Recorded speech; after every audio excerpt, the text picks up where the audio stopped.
This is the end. You're dying. And I want to say that carefully because what you understand in the next few minutes matters more than almost anything I've said on here. This is happening right now, not soon, not this year, while you're listening. And by the end, I don't mean lows actually, but you are dying. You know what I mean. The one who took it. That's who died. The one who swallowed it every single time. The one who heard the thing that was said and let it go. Because saying something back would have made the room difficult. And that the room was already difficult. The one who kept the peace, who was told they were being too sensitive and said sorry, who watched something unfair happen to them and found a way to understand it from the other person's side. That one. And it's been dying for about a year, which is why nothing has felt right. Now, before I go any further, there's a reason it took exactly a year and not a week. Hold that. It matters at the end because you've been noticing something. You couldn't name it. You could catch it and lose it. It would arrive at strange moments. In a queue, driving, in the 10 minutes before sleep. And it always said the same thing without words. Something is coming back. And you dismissed it every single time. You called it wishful thinking. You told yourself you were making it up because things had been hard and people invent hope when things are hard. You weren't making it up. You were early. You picked it up about a year before anybody else was going to see anything. That's not new for you. And what you got for it in the past is the reason you didn't trust it this time. I'll come back to that. But you need to know what was taken because you never been told what it was called. There's a throne in your life. Hear that properly before your mind softens it into something smaller, which it will try to do because you've been trained to make everything about you smaller, not a chair, not a seat at somebody's table, a throne. Here's what is in ordinary terms. It's being the one whose read of a situation is the true one, the one people check themselves against, the one whose approval means something precisely because it isn't handed out. You had that before all of it. Some of you had it as a child and it was taken so early you can barely remember holding it. And here's the first thing nobody has ever said to you. You don't get removed from a throne for being weak. Nobody organizes anything to bring down someone who was never a threat. You get removed for the opposite reason. And notice it was never a fight. They're the part that should tell you everything. If it had been a fight, you'd have won it. And everyone involved knew that. So it wasn't a fighting. It was something slower. They didn't take the throne from you. They taught you to live it, one sentence at a time. You are so weak. You are overreacting right now. Stop, okay? They were saying things like that. Like, you are doing something too much. Why do you always have to make it an issue? Everybody else is fine with. And every time you accept one of those, you moved an inch, not all at once, an inch over years, until one day you were standing somewhere else entirely and couldn't reconstruct how you got there. But that's not the clever part. Moving someone off a throne is easy. Keeping them off is the hard problem, and they solved it. They gave you something to replace with. A virtue.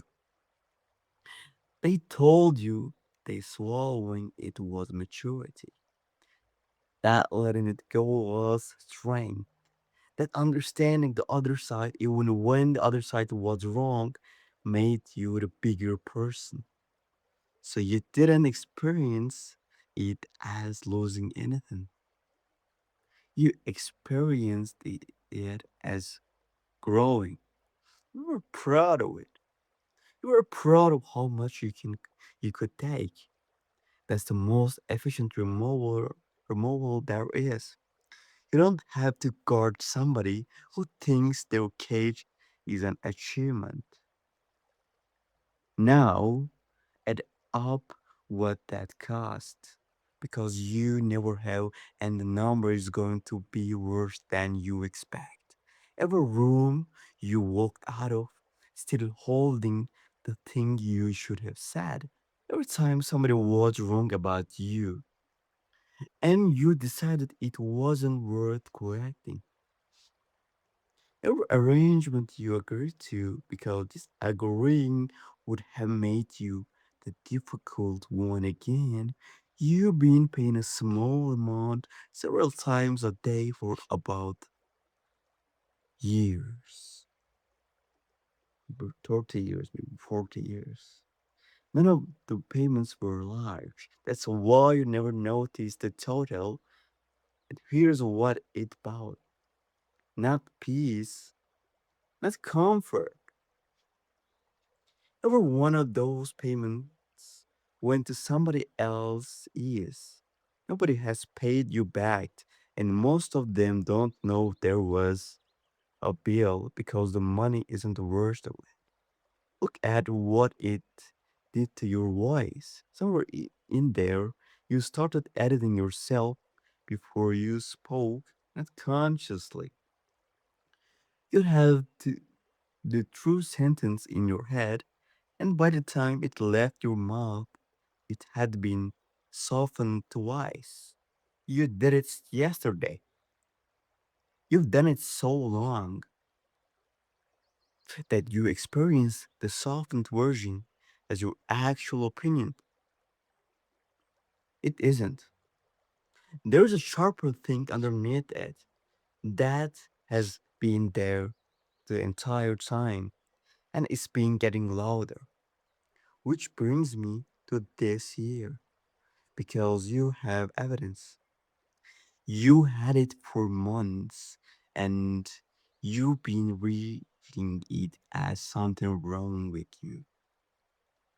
Somebody said something to you recently that would have wounded you 2 years ago, and you felt almost nothing.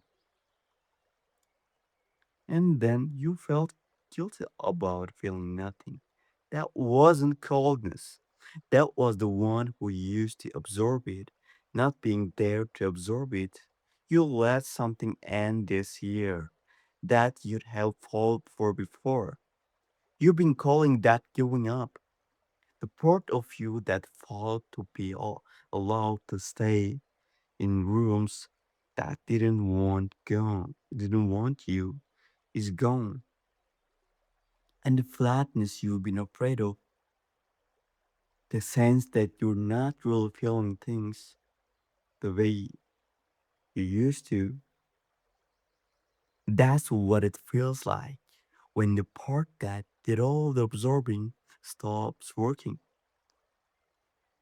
Nothing is wrong with you. Something is being removed. And now I can tell you about the thing I said I come back to. Why you didn't trust the feeling. You always known the things early, not psychologically, nothing dramatic. You just knew a thing was going to go wrong before there was any evidence. And you said so, and nobody listened. And then it went wrong exactly as you said. And here's what you got for that. Not credit, blame. You're negative. You always accept the worst. You made it awkward. Being wrong is survivable. Being wrong and blamed is survivable. At least the shape of it makes sense. Being right and blamed does something specific to a person. It teaches them that seeing clearly is dangerous. And once you learn that, you don't stop seeing. You can't. You just start holding it. You've been holding an accurate rat of every room.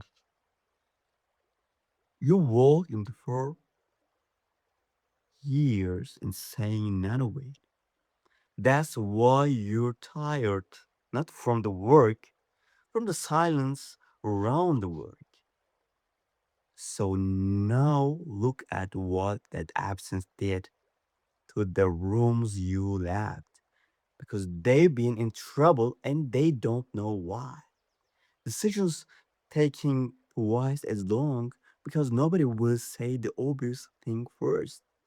The same argument coming back every few months in a new costume, never resolving because the thing underneath it never gets named by anybody. People going around each other instead of through each other. That isn't them getting worse as people. That's what our rooms look like. When the one who could say the true thing isn't in it. Somebody step forward when you step back, confident, louder than you ever were. It didn't hold. It never does. Because that position doesn't run on confidence. It runs on being able to look at the true thing without needing it to be different. Almost nobody can do that. That's why it was years and they feel it and can't name it.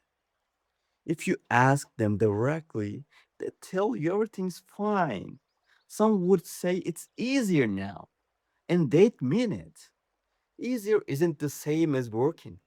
They're about at the point of learning the difference, which is exactly why something is coming for you in the next few weeks, and you will almost not see it.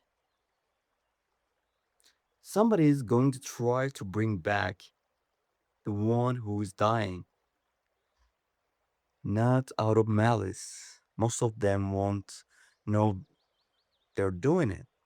They just want the old arrangement back because the old arrangement worked for them and it was not come as pressure. It will come as praise. You were always the one who could handle things. Nobody else takes it the way you do. You change. You used to be so easygoing. You're the strong one you always have been. Every one of those is a prescription of the person who is currently dying, and it will be handed to you warmly by somebody who loves you, and it will feel like being seen. It isn't being seen, it's being recognized. And those are different things. And the difference is going to matter more in the next few months than it ever has in your life. Let them say it. Don't argue. You don't have to explain what's happening to you. You couldn't anyway. Just don't go back and get the person they're describing. They are not there anymore. And now the last thing, and it's the one that changed how you see always. You're not becoming somebody new. That's what everybody assumes when a person changes this much. They think you're reinventing yourself. You are not. Everything happening to you this year is the removal of things that were added, the tolerance you were taught, the apologizing you learned, the habit of finding the other side's reasoning before you'd finished feeling your own. None of that was yours. All of it was installed by people who benefited from you haven't yet. Take those off and you don't get a new person. You get the original one. And you can find them if you look far enough back. There's a version of you from before any of this started.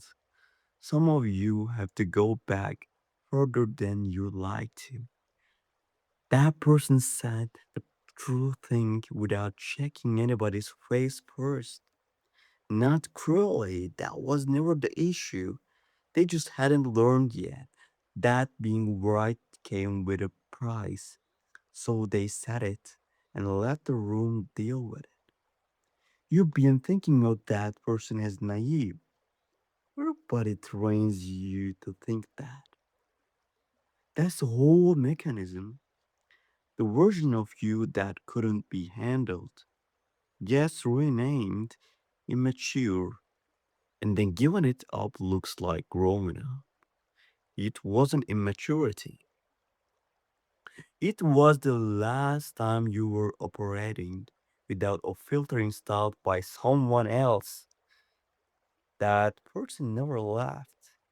They've been underneath all of it, running, noticing everything, saying none of it. And they've been getting louder for about a year, which is the answer to the thing I told you to holding at the beginning. Why a year? Why not a week?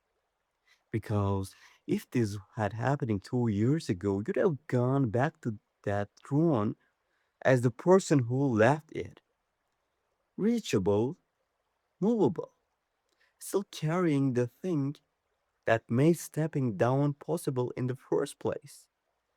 And within a year, you'd have been talked of it again by exactly the same sentences. The year wasn't a delay, the year was a removal. There was strange thing that happened to you in it. The flatness, the things you stopped fighting for, the people you let go without a scene was a piece coming off that would have been used against you the moment you sat back down. So that's what I meant at the start.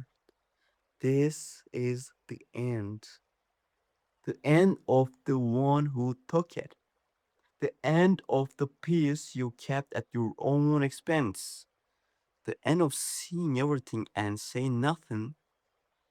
You've been walking back toward it for a year and telling yourself you imagined it.